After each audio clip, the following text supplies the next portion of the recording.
開傑你好啊，嗱，你份功課咧我睇咗噶啦，少少 comment。咁啊，呢個媽媽有100蚊，分咗1/5俾弟弟，還餘嗰少錢，呢個啱嘅。好啦，100蚊分咗1/5俾弟弟，呢個係部分。我見到你呢個啱嘅。好啦，你而家媽媽有100蚊，佢分咗1/5俾佢弟弟啊嘛，係咪？咁剩翻幾多啊？剩翻咪係1減1/5啦，係咪啊？即係等於4/5。而家嘅意思即係個部分啊嘛，部分我一個部分一個餅有5塊，1、2、3、1、2、3、4、5啦，冇咗一塊分咗俾細佬，咁仲有幾多塊啊？1、2、3、4，咪仲有4/5啦，係咪？4/5好啦，4/5啦，咁而家仲餘幾多錢？咁我咪100蚊乘以4/5，得唔得？呢個 concept 一定要識，一定考啊！呢個 OK，好啦，嗱，跟住呢個。呢個一樣嗱，5年級學生有100人，而家一個餅裏邊3/5，5/3，1、2、3、4、5啦，1、2、3、4、5，好啦，5/3，3塊係男仔，5/3係男仔啊嘛，咁剩翻嗰啲咪係女仔咯，即係幾多啊？2/5，2/5呢個係女仔，得唔得？好啦，女仔有幾多？呢個係求部分，所以呢個係100乘以2/5，得唔得？好啦，跟住下一題呢個，喂，你呢啲係啦，繩子長18米，起做一個繩子需用繩子1/5米，起最多可以做，記唔記得我哋如果今日總共有18米，如果做一個繩子結係2米嘅話，最多可以做幾多個啊？加減乘除。18除啊嘛，除以2得唔得？而家我呢個二變翻做1/5得唔得？所以係18除以1/5，OK？18除1/5，跟住呢度啦。好嗱，呢個咧 good 啦，平行四邊形。好啦，平行四邊形呢個咧，呢個嘅底咧係8有1/2。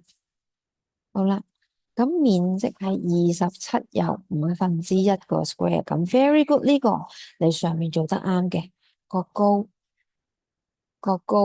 個高咧就係27有1/5除以8有1/2啊嘛，係咪？好 very good 啦。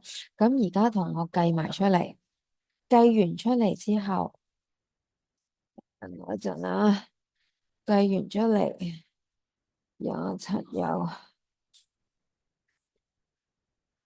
8有1/2。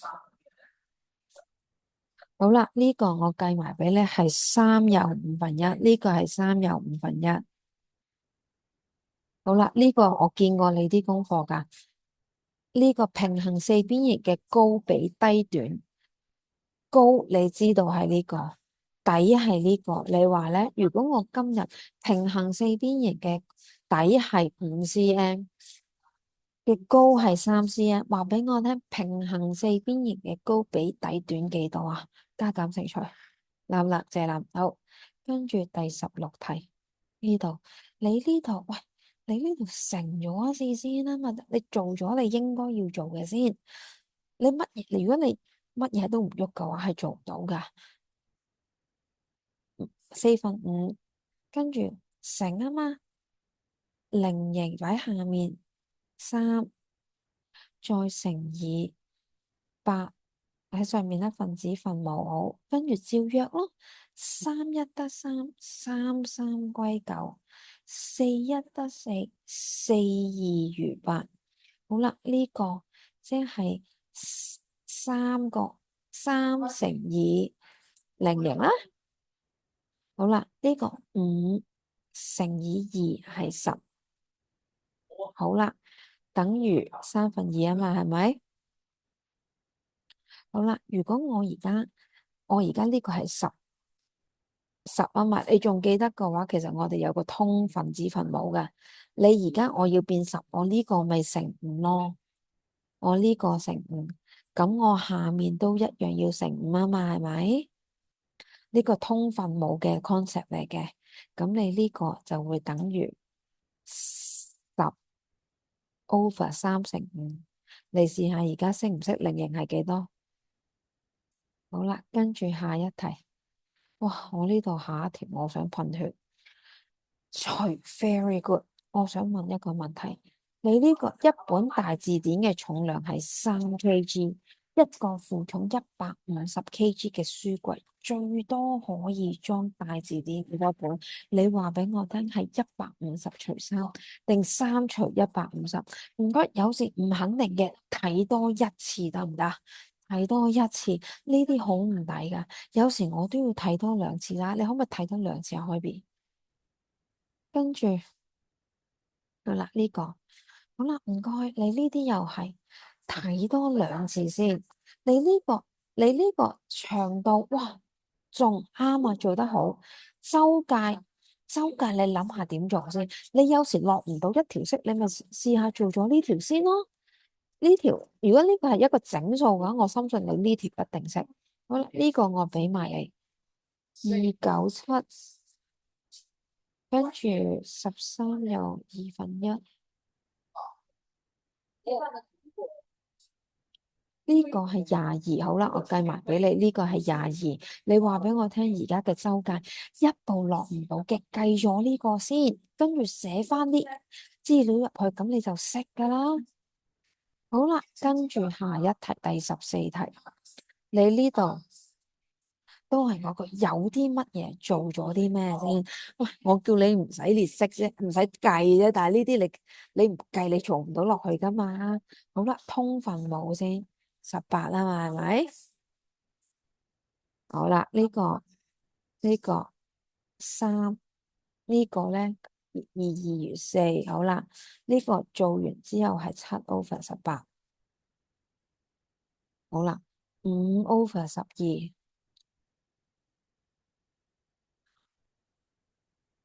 乘以乜嘢等於15/10啊嘛，係咪？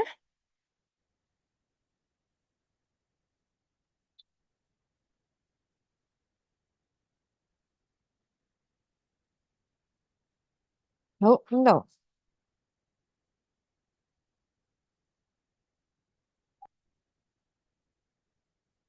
即係乘根本唔得啦，你咁樣乘，你5×7都35啦，呢度好大，我唔乘啦，根本冇可能噶喎。好啦，如果我今日調轉咧？要調轉嘅話，咁即係我除啦，除以7/18。你有啲乜嘢做咗先？跟住5/12乘以7/18，你睇下得唔得？今次你睇下得唔得？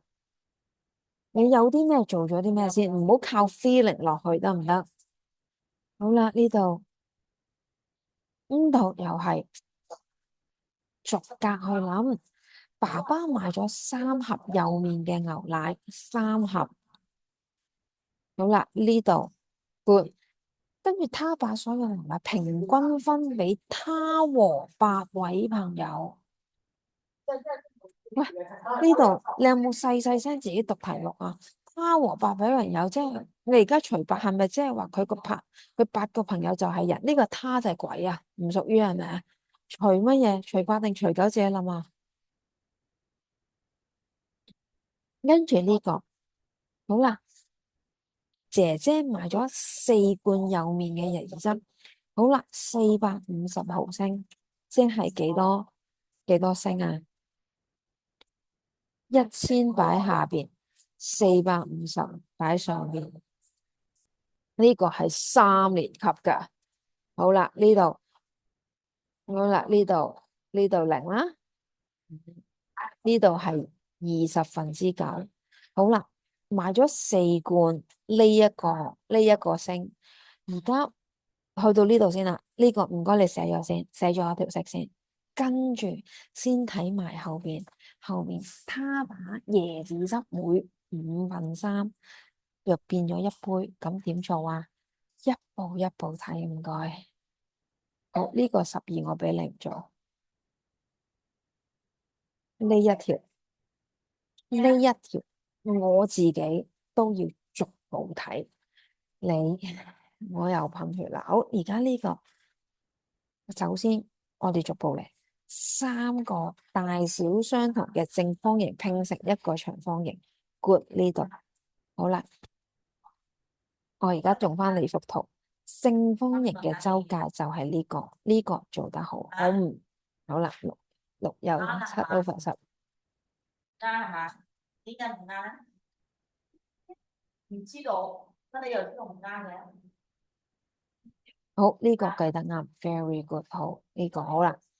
咁而家呢個乜嘢意思？你先諗一諗咩意思先。一個正方形，你除咗4，即係呢一度一條邊係1又40分之27。咁好啦，長方形周界即係有幾多條正方形嘅邊？你睇一睇，1、2、3、4、5、6、7、8。咁要點做啊？你話俾我聽。跟住好，呢度好啦，唔該，呢個又係喂，你唔係急到，我都係嗰句，你逐份睇呢啲一複雜上嚟，同我分開。惠斯有呢一個錢，買咗洋娃娃之後，買咗2個洋娃娃之後，你首先要諗到嘅係，咁你買咗洋娃娃之後用咗幾多錢先？咁你話一個78蚊，兩個幾蚊？識啦，78。咁佢1/5啦吓，1/5乘以2，跟住好啦，買咗，sorry 啊，唔好意思，再多次吓。好啦，佢而家本身有78蚊，買咗2個洋娃娃。好啦，2個洋娃娃，咁我打英文啦。2個洋娃娃，一個洋娃娃係呢個，2個幾多錢啊？你咪計咗呢個先咯，唔得。計咗呢個啦，咁好啦。咁跟住咧，咁惠斯有78又1/5，買咗2個洋娃娃就係呢個錢。好啦，餘下咁餘下 remaining 係幾多錢先？點樣計啊？你咪將原本嘅錢減咗洋娃娃嘅錢，剩翻落嚟嘅錢先去買啊嘛。譬如先去買，你再諗下呢度嗰嚿錢可以買到幾多盒？其實呢個係3步，你唔需要俾自己一步過噶。OK，好啦，翻去改正，再見，拜拜。